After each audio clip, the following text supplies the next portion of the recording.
तपाईं अहिले सुन्दै हुनुहुन्छ रेडियो सन्देश, सबैभन्दा पृथक, सबैभन्दा बेस्ट 89.8 मेगाहर्ज।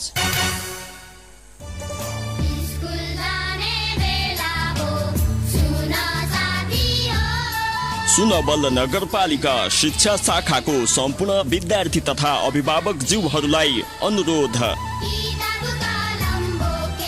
विश्वव्यापी महामारी कोभिडको कारण सम्पूर्ण विद्यालय र अन्य क्षेत्रमा बन्दाबन्दी भई लामो समयसम्म बाल बालिकाको पठन पाठन ठप्प रहेको अवस्थामा बाल बालिकाको सिकाइलाई निरन्तरता दिन सुनवल नगरपालिका र रेडियो सन्देश तथा रेडियो सुनवलको सहकार्यमा यही असार 4 गते बिहीबारबाट सुनवल पाठशाला कार्यक्रम रेडियो सन्देश 89.8 मेगाहर्ज र रेडियो सुनवल 90.7 मेगाहर्जबाट निम्न तालिका बमोजिम एफएम कक्षा सञ्चालन भइरहेको हुँदा सम्पूर्ण अभिभावक ज्यूहरूलाई आफ्ना बाल बालिकाहरूलाई उक्त समयमा सहभागी गराइदिनु हुन अनुरोध गर्दछौँ।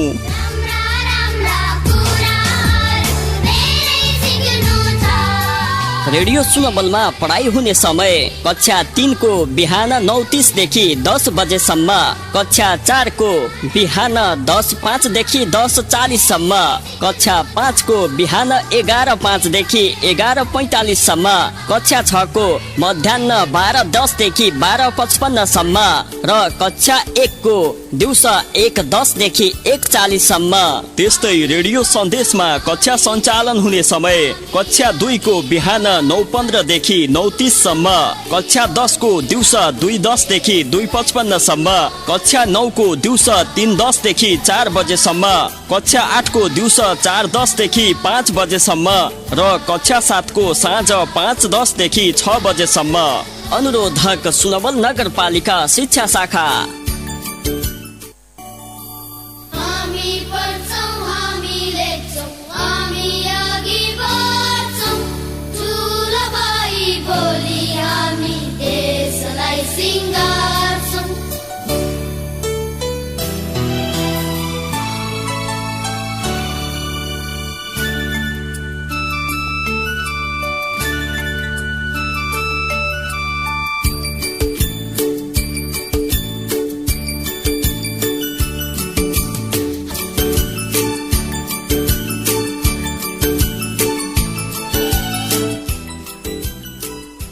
नमस्कार।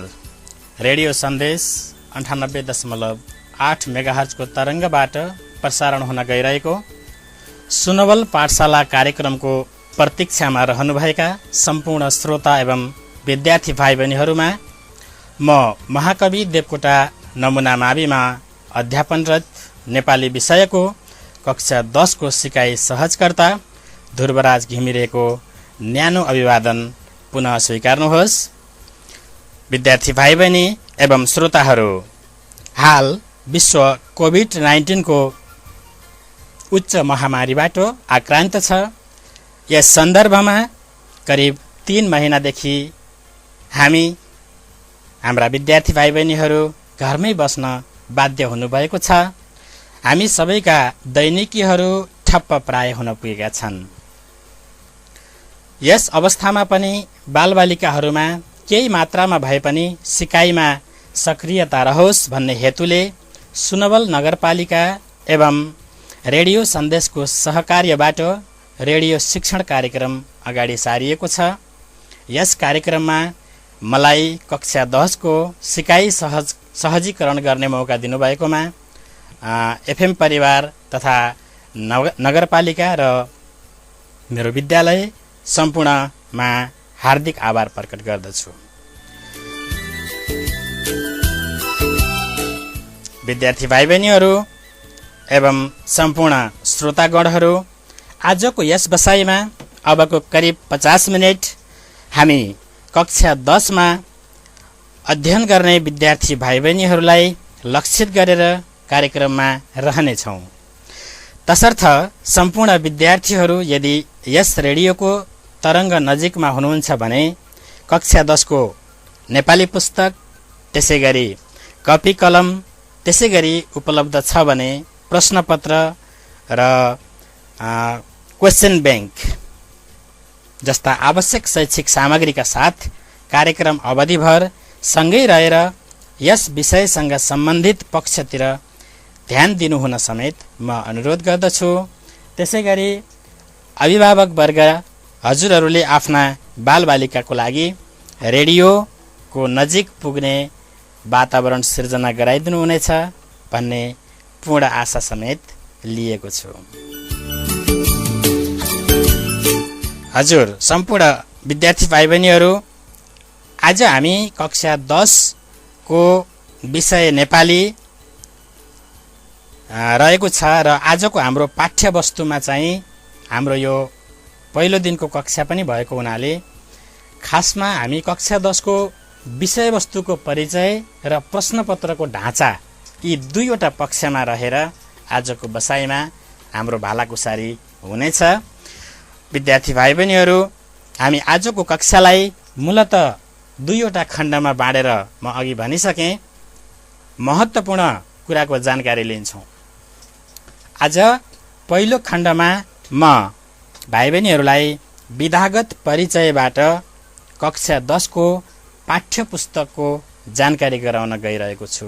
भाइ बहिनीहरू, तपाईहरू अहिले विद्यालयमा जान सक्नु भएको छैन, यद्यपि तपाईहरू आफ्नो विद्यालयबाट वा अन्य कुनै तरिकाबाट पाठ्यपुस्तक आफ्नो घरमा ल्याइसक्नु भएको छ होला र कतिपय भाइ बहिनीहरूले त्यसलाई कसरी घरमै बसेर अध्ययन गर्नको निम्ति पनि एउटा कुनै तौर तरिका नपाएर वा त्यसका विधागत कुराहरूमा अलमलिरहनु भएको हुन सक्छ। तसर्थ म आजको यस पहिलो कक्षामा तपाईहरूमाझ सर्वप्रथम विधागत परिचयबाट हाम्रो पाठ्यपुस्तकको जानकारीतर्फ अग्रसर गराउँदैछु।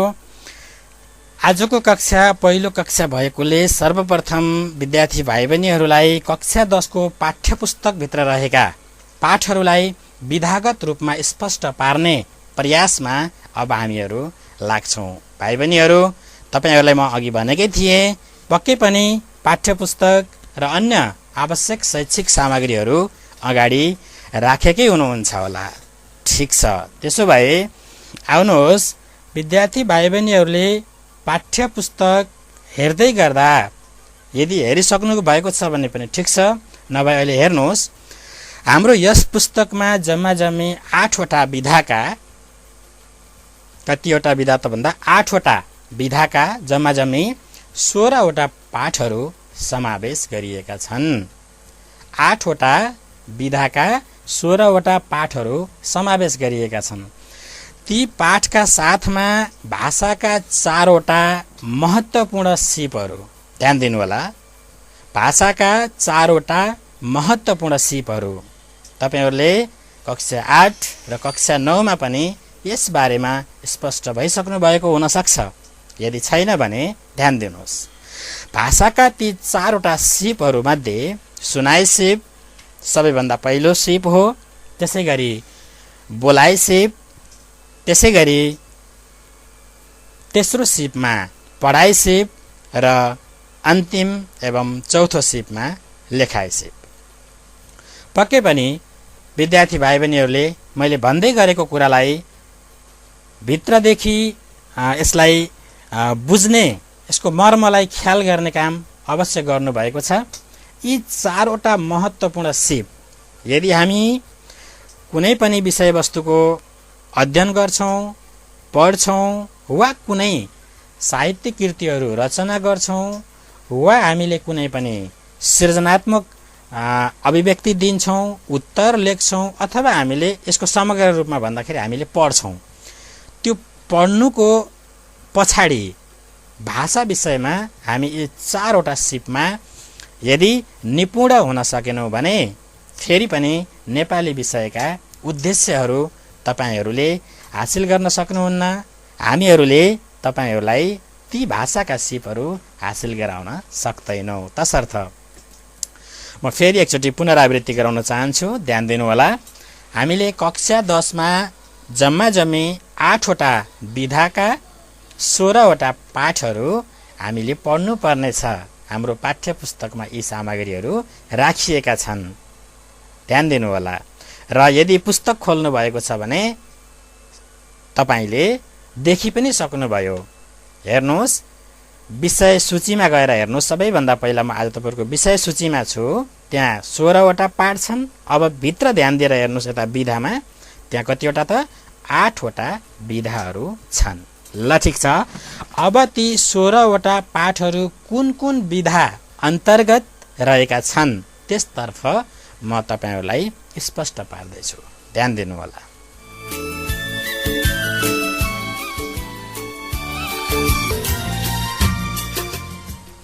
ल अब चाहिँ हामीले ती विधाहरूलाई जुन अघि 8वटा विधाको कुरा गरिरहेका छौँ, अब म तपाईहरू समक्ष ती विधाहरूका क्रमशः कुन कुन पाठ कुन कुन विधामा रहेका छन् भन्ने कुराको बारेमा जानकारी गराउँदैछु। ध्यान दिनुहोला। सबैभन्दा पहिलो नम्बरमा तपाईहरूले कथा विधा पाउनुहुनेछ।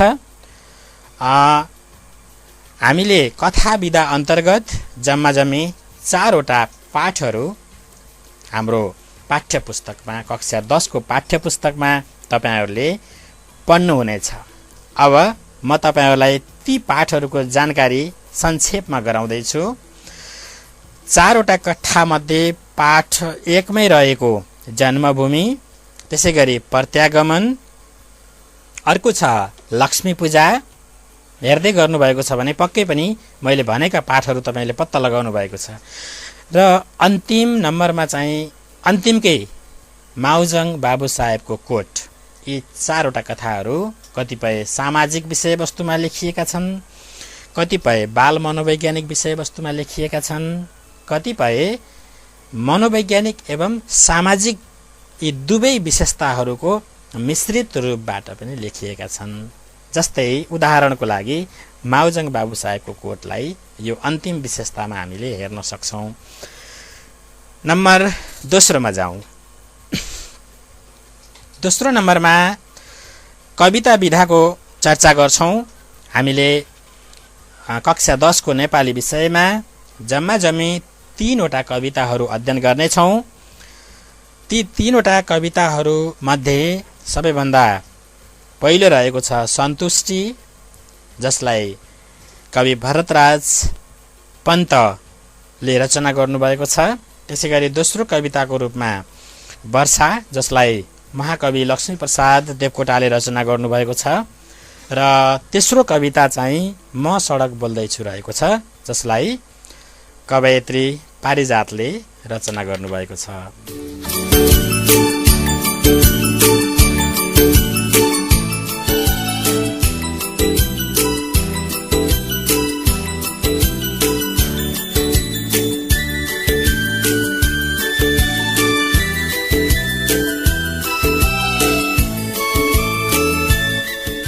भर्खरै हामीले 2वटा विधाको बारेमा जानकारी लिइसक्यौँ। अब विद्यार्थी भाइ बहिनीहरूलाई म तेस्रो विधातर्फ लैजाँदैछु। कक्षा 10 मा पढ्ने विद्यार्थी भाइ बहिनीहरूले तेस्रो विधा जीवनी विधा पाउनुहुन्छ।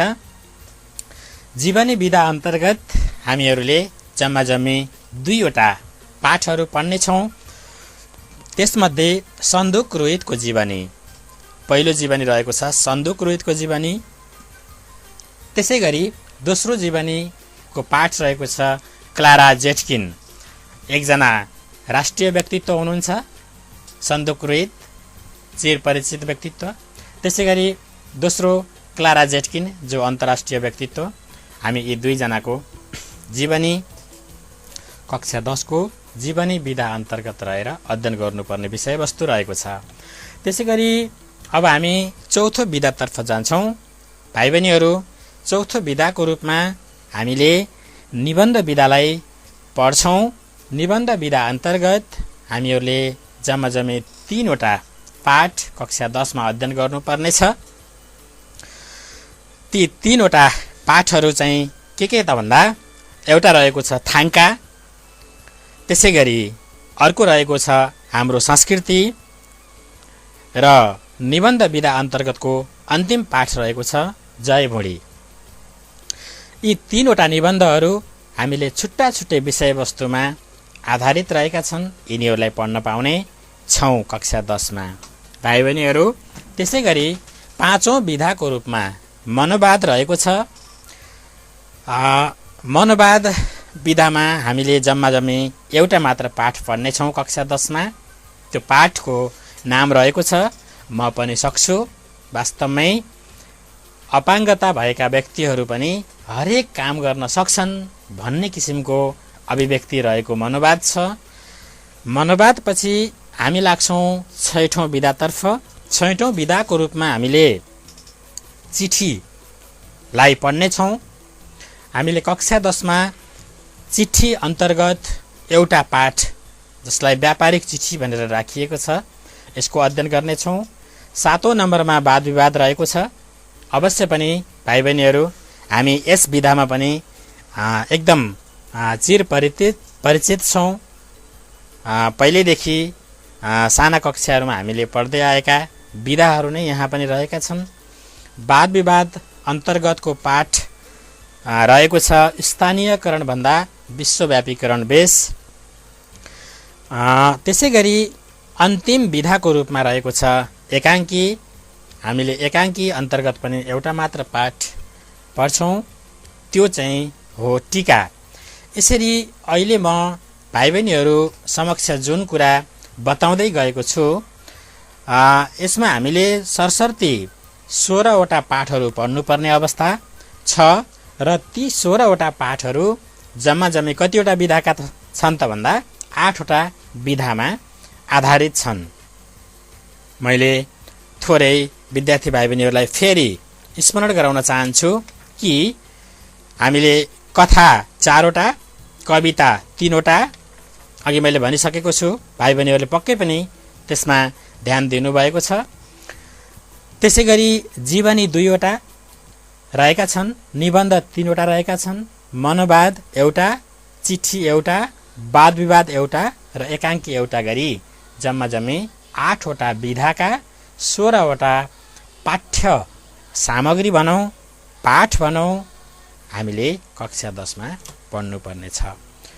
विद्यार्थी भाइ बहिनीहरू तपाईहरूलाई अहिलेसम्म आजको बसाइमा कक्षा 10 को पाठ्य पुस्तकमा भएका सम्पूर्ण पाठहरूलाई विधागत रूपमा वर्गीकरण गरेर बुझाउने प्रयास गरेको छु। पक्कै पनि ती 8वटा विधा कथा, कविता, जीवनी, निबन्ध, मनोवाद, चिठी, वाद विवाद, एकाङ्की आदिका बारेमा संक्षेपमा आजको कक्षामा तपाईहरूले हामीले पढ्नुपर्ने पाठहरू कुन कुन विधाका रहेछन्, कतिवटा रहेछन् भन्ने बारेमा पक्कै पनि तपाईहरू स्पष्ट हुनुभयो होला। यदि तपाईहरूलाई अझै यो विषयवस्तुमा के होला सरले बताएको कुरा हामीले त बुझेनौँ जस्तो लागेको छ भने अब हामी क्रमशः आगामी कक्षाहरूमा हरेक पाठभित्रका भाषिक संरचना एवं पाठलाई हामीले अध्ययन गर्दै जाँदा हामी हरेक विधाको बारेमा पनि बताएर अगाडि बढ्नेछौँ र ती कक्षाहरू नछुटाइकन सुन्नुहोला। हामीले तपाईहरूलाई पक्कै पनि ती विधासँग सम्बन्धित जिज्ञासाहरू मेटाउने नै छौँ। विद्यार्थी भाइ बहिनीहरू आजको कक्षाको प्रथम खण्ड मैले 2वटा खण्डमा आजको कक्षालाई बाँडेको छु भनेको थिएँ। पहिलो खण्डको अन्तिममा हामीहरू आएका छौँ। म यहाँनिर विद्यार्थी भाइ बहिनीहरूलाई कपी कलम अगाडि राखेर अघि मैले भनेका ती 8वटा विधा र 16वटा पाठलाई खेसरा रूपमा कोरिरहनु भएको छ भन्ने अनुमान मैले यहाँबाट गरेको छु र अब अर्को दिनको कक्षामा आउनको निम्ति यो प्रथम खण्डबाट तपाईहरूलाई सानो गृह कार्य म यहाँनिर दिन लागिरहेको छु। त्यसलाई टिपोट गर्नुहोला अनि हामी केही समयपछि दोस्रो खण्डमा प्रवेश गर्नेछौँ। अब आजको लागि गृह कार्यको रूपमा मैले अघि जुन तपाईहरूलाई केही विषयवस्तुको बारेमा विधा र पाठको बारेमा छलफल गराएँ त्यसै अन्तर्गतको एउटा सानो गृह कार्य म तपाईहरूलाई दिइहाल्छु। प्रथम खण्डको गृह कार्य त्यो हो भनेर बुझ्नुहोला। घरमा तपाईहरू रहँदै बस्दै गर्दा अलि ठुलो एउटा चार्ट पेपर, ठुलो पेपर किनेर त्यसमा कक्षा 10 को नेपाली पुस्तकमा तपाईहरूले पढ्नुपर्ने 8वटा विधालाई वृत्त चित्रमा राख्नुहोस् र कुन कुन पाठ पढ्नु पर्छ, कुन कुन पाठ कुन कुन विधाभित्र परेका रहेछन् त्यसलाई हेरेर एउटा चार्ट बनाउनुहोस् र त्यो चार्टलाई तपाईहरू पढ्ने कोठा अथवा तपाईको घरमा, तपाईको निवासमा, तपाईको नजर, तपाईको दृष्टिकोण पटक पटक गइरहने ठाउँमा यस चार्टलाई जुन अहिले तपाईले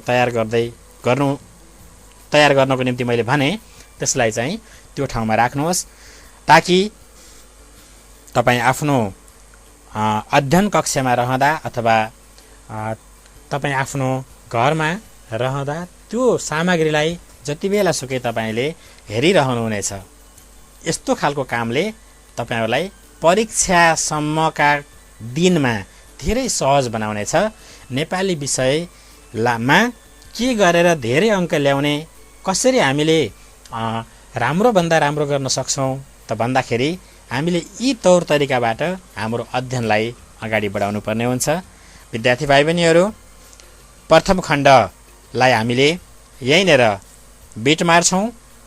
म केही समयपछि दोस्रो खण्ड लिएर तपाईहरुमाझ उपस्थित हुनेछु। कतै टाढा नगई नजिकै रहनुहोला।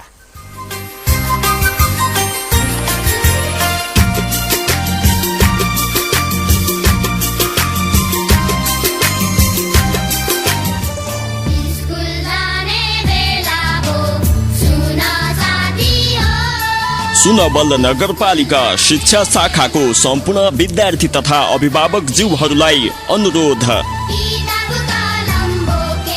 विश्वव्यापी महामारी कोभिडको कारण सम्पूर्ण विद्यालय र अन्य क्षेत्रमा बन्दाबन्दी भई लामो समयसम्म बाल बालिकाको पठन पाठन ठप्प रहेको अवस्थामा बाल बालिकाको सिकाइलाई निरन्तरता दिन सुनवल नगरपालिका र रेडियो सन्देश तथा रेडियो सुनवलको सहकार्यमा यही असार 4 गते बिहीबारबाट सुनवल पाठशाला कार्यक्रम रेडियो सन्देश 89.8 मेगाहर्ज र रेडियो सुनवल 90.7 मेगाहर्जबाट निम्न तालिका बमोजिम एफएम कक्षा सञ्चालन भइरहेको हुँदा सम्पूर्ण अभिभावकज्यूहरूलाई आफ्ना बाल बालिकाहरूलाई उक्त समयमा सहभागी गराइदिनु हुन अनुरोध गर्दछौं।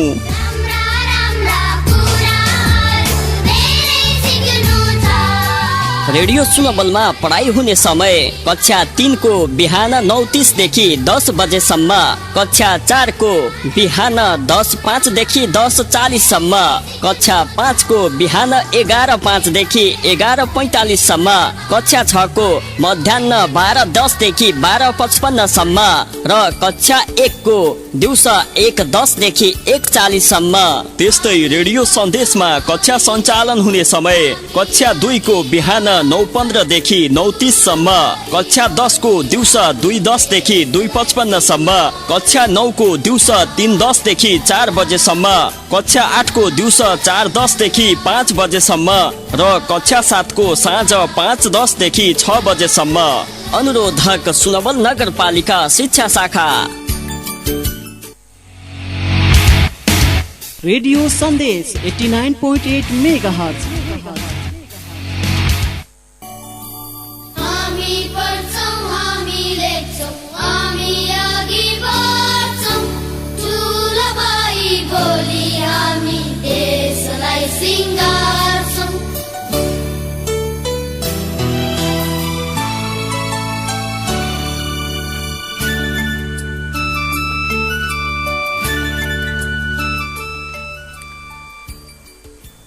विद्यार्थी भाइ बहिनीहरू, आजको रेडियो कक्षाको दोस्रो खण्डमा पुनः स्वागत गर्दछु। म सिकाइ सहजकर्ता ध्रुवराज घिमिरेको तर्फबाट। भाइ बहिनीहरू, आजको यस कक्षाको प्रथम खण्डमा हामीले हाम्रा पाठमा रहेका विभिन्न पाठहरूलाई कुन कुन विधा अन्तर्गत राखेर हामीले सहज ढङ्गले तिनीहरूलाई अध्ययन गर्ने भन्ने बारेमा स्पष्ट भइसकेका छौं। मलाई आशा छ तपाईहरु स्पष्ट हुनुभएको छ। यदि कुनै विषयवस्तुमा स्पष्ट हुन अझै गाह्रो लागेको छ भने तपाईहरुले रेडियोको फेसबुक पेज मार्फत सल्लाह सुझाव पक्कै पनि दिनुहुनेछ र हामीले ती कुराहरूलाई अवश्य फेरिका कार्यक्रमहरूमा अर्को कक्षामा हामीले समावेश गर्ने प्रयास गर्नेछौं। आजको कक्षाको दोस्रो खण्डमा हामी कक्षा 10 का कुन कुन प्रश्नहरूमा के कुराहरू सोधिन्छन् ध्यान दिनुहोस् है। अब म प्रश्नपत्रको ढाँचालाई एकचोटि बताउँदैछु अनि मात्र हामीले स्पष्ट हुन सक्छौँ कि कुन कुन पाठ पढ्दा त्यसबाट कस्तो खालको प्रश्न आउँछ अनि त्यो प्रश्न के कति पूर्णाङ्कको रहन्छ, यस विषयसँग सम्बन्धित भएर आजको दोस्रो चरणको छलफल सुरुवात गर्दैछौँ। यसलाई अर्को तरिकाले भन्दा विशिष्टीकरण तालिकाको ज्ञान पनि भनिन्छ। यो विद्यार्थीहरूलाई अत्यन्त महत्त्वपूर्ण ज्ञानको रूपमा हामीले लिन्छौँ, किनभने धेरै विद्यार्थीहरू कहाँनिर अलमल हुनुहुन्छ भने कुन प्रश्नमा म कति उत्तर लेख्नुपर्ने, कुन प्रश्नको उत्तर के कसरी दिनुपर्ने र अर्को महत्त्वपूर्ण कुरा कुन प्रश्नको पूर्णाङ्क अथवा त्यसको अङ्कभार अनुसार हामीले के कति उत्तर लेखेर जानुपर्छ भन्ने बारेमा धेरै विद्यार्थीहरूमा अलमलको अवस्था रहेको देखिन्छ। विद्यार्थी भाइ बहिनीहरू, खास गरी धेरै विद्यार्थीहरूको गुनासो हामीले कक्षा कोठामा विद्यार्थीहरूसँग सिकाइ सहजीकरण गर्दा हामीले प्राप्त गर्ने धेरै नेपाली विषयका विषय शिक्षकहरूले हामीले भोग्ने कुरा भनेको के त भन्दाखेरि विद्यार्थीहरूले समय व्यवस्थापन गर्न नसक्नु। जब समय व्यवस्थापन सही तरिकाले हुन सक्दैन, हामी हरेक ठाउँमा राम्रो सफलता प्राप्त गर्न सक्दैनौँ। पक्कै पनि विद्यार्थी भाइ बहिनीहरू, मैले भनेको कुरालाई तपाईहरूले मनन गर्दै हुनुहुन्छ। आज यस कक्षाको दोस्रो खण्डमा प्रवेश गर्दै गर्दा म तपाईहरूलाई हाम्रो कक्षा 10 को प्रश्नपत्रको ढाँचा र त्यो प्रश्नपत्रलाई 4 वटा उपखण्डमा विभाजन गरेर तपाईहरूलाई यसको बारेमा स्पष्ट पार्ने प्रयास गर्दैछु। ध्यान दिनुहोला। सबैभन्दा पहिला त म व्याकरण खण्डको कुरा गर्दैछु। यसलाई उपखण्ड क भनेर बुझ्नुहोस् तपाईहरूले, अथवा खण्ड क प्रश्नपत्रको खण्ड क भनेर बुझ्नुहोस्। अन्तिममा तपाईहरू एकदम स्पष्ट रूपमा यो मैले बताउँदै गरेको कुरालाई बुझ्नुहुनेछ। यसलाई सुरुदेखि नै बुझेर जाने प्रयासमा रहनुहोस्। व्याकरण खण्ड हामीले सामान्यतया 24 पूर्णाङ्कको प्रश्न हामीले अन्तिम परीक्षासम्म, एसी परीक्षा, प्री एसी परीक्षा, तपाईले आफ्नो स्कुलमा जुन जुन कक्षा 10 को निम्ति तम तयारीका साथ परीक्षाहरू दिनुहुन्छ, ती परीक्षाहरूमा व्याकरणबाट तपाईहरूलाई सोधिने भनेको 24 अङ्कको प्रश्न रहन्छ। अब ध्यान दिनुहोस्, त्यो 24 अङ्क कुन कुन प्रश्नमा कसरी वितरण हुन्छ त म हरेक प्रश्नको पूर्णाङ्क सहित तपाईहरूलाई संक्षेपमा बताउने प्रयास गरिरहेको छु। ध्यान दिनु होला है त। प्रश्न नम्बर 1, म प्रश्न नम्बर 1 बाट जाँदैछु। हामी व्याकरण खण्डको कुरा गर्दैछौँ। पक्कै पनि मैले भन्दै गरेको कुरामा तपाईहरू स्पष्ट हुनुहुन्छ। यदि तपाईहरूको नजिकमा प्रश्नपत्र छ भने त्यसलाई पनि अगाडि राखेर हेर्नुहोस् र मूल्याङ्कन गर्नुहोस्। प्रश्न नम्बर 1 यो तपाईहरूलाई 2 पूर्णाङ्कको सोधिन्छ। प्रश्न नम्बर 1 2 पूर्णाङ्कको सोधिन्छ।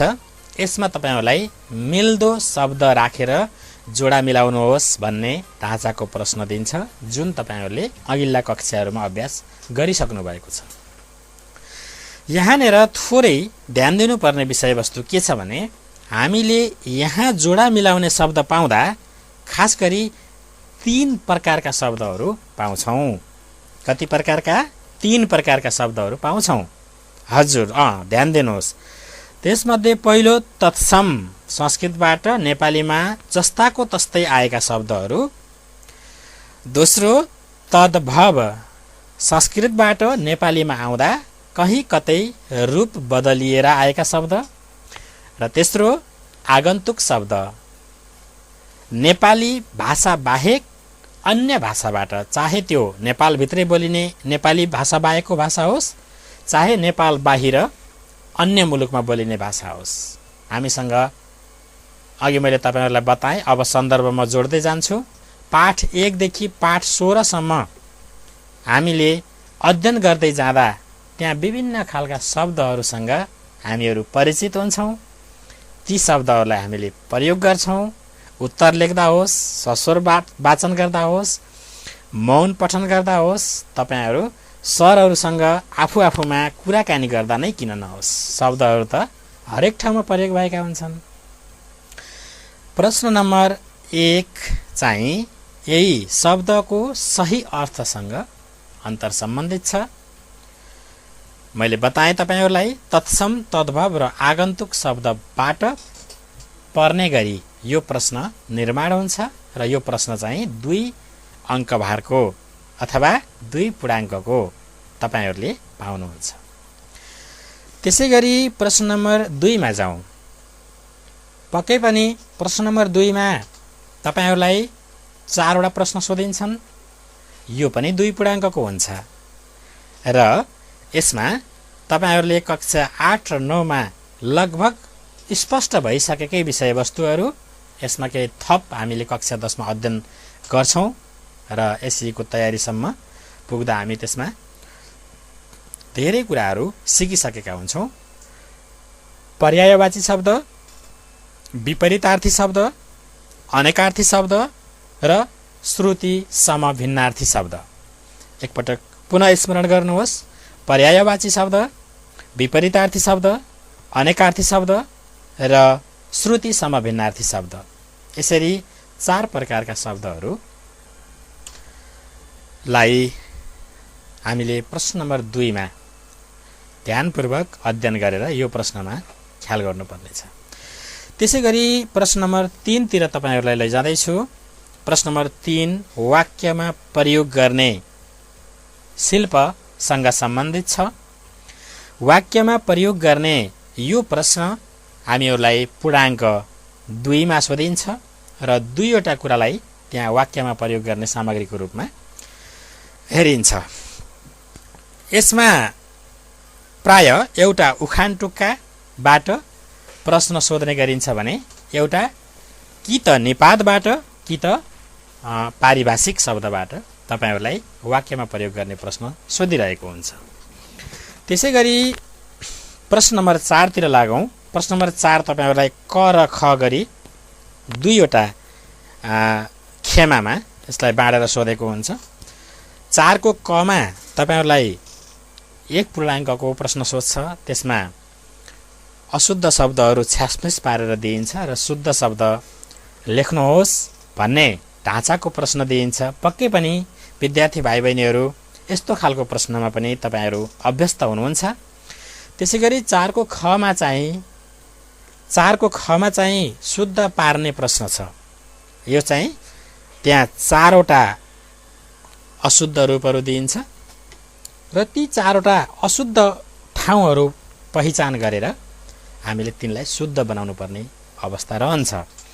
यहाँनिर तपाईहरूले बुझ्नुपर्ने कुरा छ, वर्ण विन्याससँग सम्बन्धित भएर कुरा गरिरहँदा नेपाली व्याकरणमा ह्रस्व दीर्घका कुराहरू छन् अनि पदयोग पदवियोगका कुराहरू छन्। पक्कै पनि मैले भनेको कुराहरू यहाँहरूले बुझिसक्नु भएको छ। कक्षा 8 र 9 मा पनि यी कुराहरू दोहोरिसकेका छन्।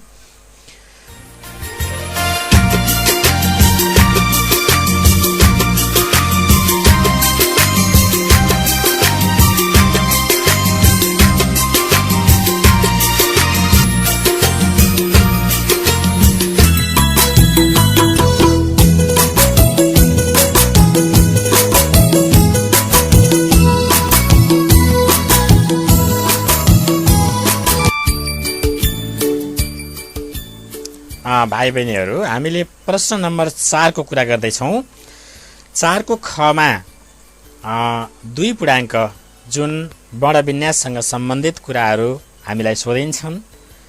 ह्रस्व दीर्घ, पदयोग, पदवियोग, त्यसै गरी स नेपालीमा प्रयोग हुने 3 वटा स, त्यसै गरी ब र व अनि ए र य लगायतका कुराहरूबाट हामीलाई गल्तीहरू पर्ने गरी यो प्रश्न सोधिएको हुन्छ।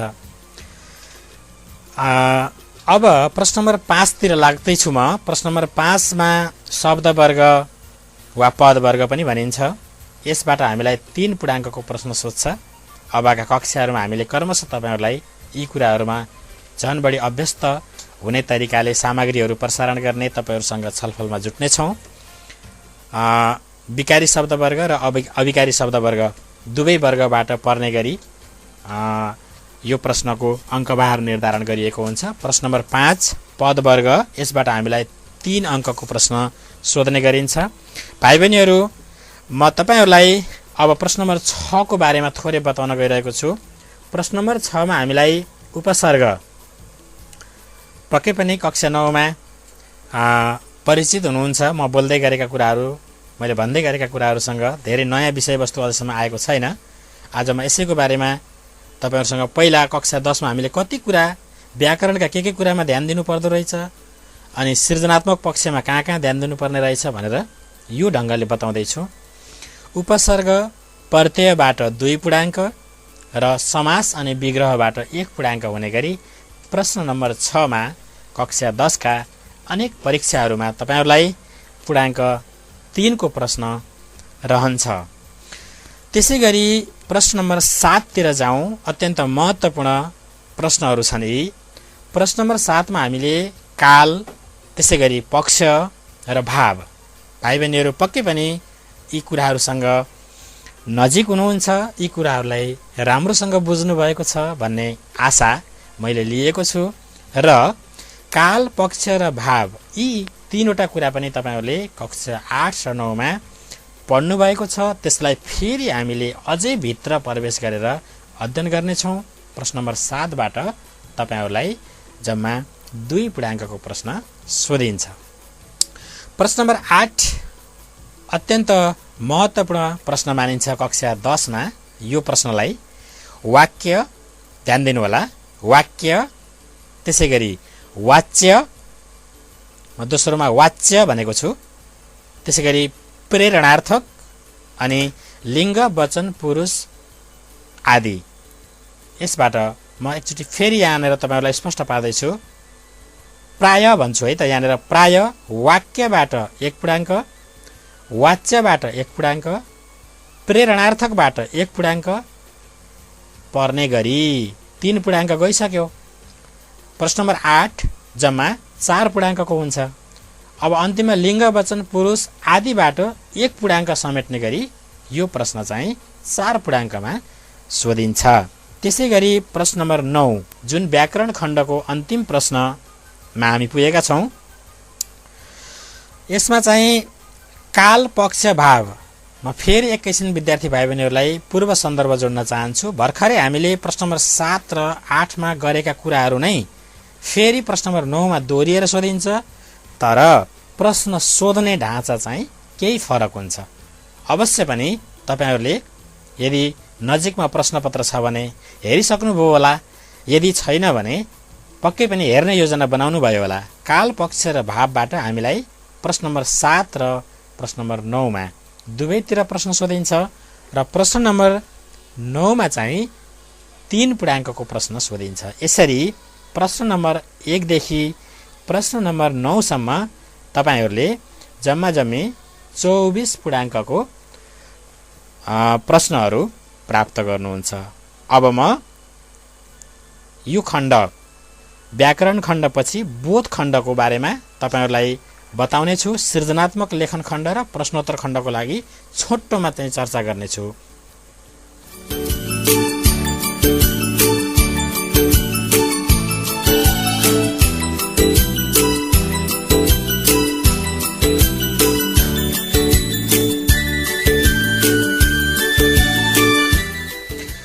विद्यार्थी भाइ बहिनीहरू, म प्रश्नपत्र र त्यसमा सोधिने कुराहरूको बारेमा छलफल गर्दैछु। अब म तपाईहरुलाई व्याकरण खण्डपछि बोध खण्डको संक्षेपमा जानकारी गराउँदैछु। ध्यान दिनुहोस्। प्रश्न नम्बर 10, 11, 12 हामीलाई सोधिने जम्मा 18 वटा प्रश्न मध्ये 10, 11 र 12 यी 5-5 पूर्णाङ्कका हुन्छन्। 3 वटा प्रश्न। ध्यान दिनुहोस् है। 10 प्रश्न नम्बर 10, प्रश्न नम्बर 11 र प्रश्न नम्बर 12 तीनटै प्रश्न 5-5 पूर्णाङ्कका हुन्छन्। प्रश्न नम्बर 10 र 11 मा बोध प्रश्नोत्तरको हामीले अभ्यास गर्नुपर्ने हुन्छ र प्रश्न नम्बर 12 मा चाहिँ बुँदा टिपोट र सारांश लेखन यसमा पनि तपाईहरू साना कक्षाहरूमा अभ्यस्त हुनुहुन्छ। यसरी टिप्नुहोस् नजिकैको कापीमा। व्याकरण खण्डबाट 24 पूर्णाङ्क अघि हामीले छलफल गर्यौं। अब बोध खण्डबाट हामीले चाहिँ 15 अङ्क यो हामीले चाहिँ विद्यार्थी भाइ बहिनीहरूले यसमा ध्यान दिनुपर्ने कुरा रह्यो। 15 पूर्णाङ्कको बोध खण्ड। अब आउनुहोस् म तेस्रो खण्डको प्रश्न, हाम्रो प्रश्नपत्रलाई तेस्रो तरिकाले विभाजन गरेको छु। यसलाई चाहिँ मैले सृजनात्मक लेखन खण्ड भनेर तपाईहरुलाई बुझाउँदै छु। ध्यान दिनु होला। प्रश्न नम्बर 13 भन्ना साथ हामीले सृजनात्मक लेखन भनेर सम्झनु पर्छ र थोरै अब फड्को मारेर अहिलेसम्म चाहिँ हामी निरन्तर आएका थियौं। अब 13 बाट हामी एकैचोटी अन्तिम प्रश्नमा पुग्छौं। फेरि 18 मा ध्यान दिनु होला। प्रश्न नम्बर 13 र प्रश्न नम्बर 18 चाहिँ के त भन्दा सृजनात्मक लेखन खण्डमा पर्दछन्। अब फेरि यहाँनेर ध्यान दिनुहोस्। प्रश्न नम्बर 13 मा दुईटा खण्डमा प्रश्नहरू हुन्छन्। पहिलो कथा खण्ड या कथा आएन भने जीवनी खण्ड। ध्यान दिनुहोस् कक्षा 9 मा पनि यस्तो प्रश्नको अभ्यास तपाईहरुले गरिसक्नु भएको छ। कथा लेखन या कथा आएन भने जीवनी लेखन आउँछ। त्यसको अथवामा प्रश्न नम्बर 13 मै हामीलाई निवेदन, त्यसैगरी चिठी, त्यसैगरी संवाद, त्यसैगरी मनोवाद र वाद विवाद जस्ता विधाबाट एउटा प्रश्न पर्ने गरी, ती सबै विधा मध्ये कुनै एउटा प्रश्न पर्ने गरी हामीलाई प्रश्न सोधिन्छ। र यो चाहिँ प्रश्न नम्बर 13 चाहिँ कति त भन्दा जम्मा 4 पूर्णाङ्कको रहन्छ। अब रह्यो सृजनात्मक लेखन खण्डमा प्रश्न नम्बर 18 को कुरा। प्रश्न नम्बर 18 भनेको निबन्ध लेखन सृजनात्मक लेखन अन्तर्गतकै प्रश्न भयो। यो चाहिँ रहन्छ 8 पूर्णाङ्कको। तसर्थ अब हामी यो घरमै बसिरहँदा समय कसरी बिताउने भनेर अलमलिरहँदा कथा लेखन, जीवनी लेखन, निबन्ध लेखन जस्ता हामीले चाहिँ आफैले पनि रचना गर्न सक्ने, सृजना गर्न सक्ने यी कुरामा हामी चाहिँ घरमा रहँदा बढी मात्रामा सहभागी भयौं भने हामीलाई धेरै फाइदा पुर्याउँछन्। हामी हरेक परीक्षामा यी प्रश्नहरूसँग अत्यन्त नजिकबाट परिचित हुनुपर्ने देखिन्छ। अब म अन्तिम खण्डतिर जाँदैछु र अब हामी समयको पनि अन्त्यतिर छौं भाइ बहिनीहरू। प्रश्नोत्तर खण्ड भनेको छु मैले। यसमा चाहिँ प्रश्न नम्बर 14, 15, 16, 17 लगातार है त। ल ध्यान दिनुहोस्। प्रश्नोत्तर खण्ड प्रश्न नम्बर 14, 15, 16, 17 मैले एकदम संक्षेपमा यसको बारेमा बताउन गइरहेको छु। प्रश्न नम्बर 14 मा चाहिँ सप्रसंग व्याख्या वा भाव विस्तार यो 4 पूर्णाङ्कको रहन्छ। त्यसैगरी प्रश्न नम्बर 15 मा संक्षिप्त उत्तर। प्रश्न नम्बर 15 मा संक्षिप्त उत्तर। प्रश्न 15 भित्र क, ख र ग ध्यान दिनु होला। प्रश्न नम्बर 15 भित्र क, ख र ग गरी 3टा प्रश्न रहन्छन्। कविता विधाबाट पनि पर्ने र अन्य विधाबाट पनि पर्ने गरी र हरेक प्रश्नहरू 4 पूर्णाङ्कका हुन्छन्। हामीले गर्नुपर्छ जम्मा 2टा प्रश्न प्रश्न नम्बर 15 मा। यसले गर्दाखेरि यो चाहिँ 8 पूर्णाङ्कको रहने भयो। अब प्रश्न नम्बर 16 मा चाहिँ तार्किक उत्तर यो चाहिँ रहन्छ 4 पूर्णाङ्कको र प्रश्न नम्बर 17 विवेचनात्मक उत्तर यो चाहिँ रहन्छ 8 पूर्णाङ्कको। विद्यार्थी भाइ बहिनीहरू प्रश्नोत्तर खण्डबाट हामीलाई 24 पूर्णाङ्क रहने भयो। त्यसैगरी सृजनात्मक लेखन खण्डबाट 12 पूर्णाङ्कको रहने भयो। त्यसैगरी बोध खण्डबाट हामीलाई माफ गर्नु होला, बोध खण्डबाट हामीलाई 15 पूर्णाङ्कको रहने भयो भने व्याकरण खण्डबाट हामीलाई 24 पूर्णाङ्कको प्रश्न रहने भयो। यसरी यी 4वटा खण्डको पूर्णाङ्कलाई जोड्दाखेरि 75 पूर्णाङ्क हुन आउँछ र हामीले 25 अङ्कको प्रयोगात्मक अङ्क पाउँदाखेरि चाहिँ हामी के त भन्दाखेरि 100 अङ्कमा पुग्छौं। अब हामी कक्षाको अन्त्यमा छौं। विद्यार्थी भाइ बहिनीहरूलाई म यो खण्डको एउटा छोटो गृह कार्य दिन गइरहेको छु। ध्यान दिनु होला। आज तपाईहरुले आफूले सुनेको, तपाईलाई थाहा भएको एउटा कथा कम्तीमा 3 अनुच्छेदमा लेख्नुहोस् र माथि शीर्षक दिन पनि नबिर्सनुहोस्। आजको कक्षामा के कस्ता तपाईहरूलाई भाषिक सिप र अन्य पक्षसँग सम्बन्धित लाभ प्राप्त भयो, त्यसका राम्रा पक्ष र नराम्रा पक्ष जे लागेका छन्, हाम्रो यस एफएमको फेसबुक पेजमा रेडियो सन्देशको फेसबुक पेजमा कमेन्ट आउने गरी पठाउनु हुन समेत अनुरोध गर्दै म आजको तपाईहरूको शिक्षक साथी ध्रुवराज घिमिरे बिदा चाहन्छु। आज्ञा दिनुहोस्। नमस्कार।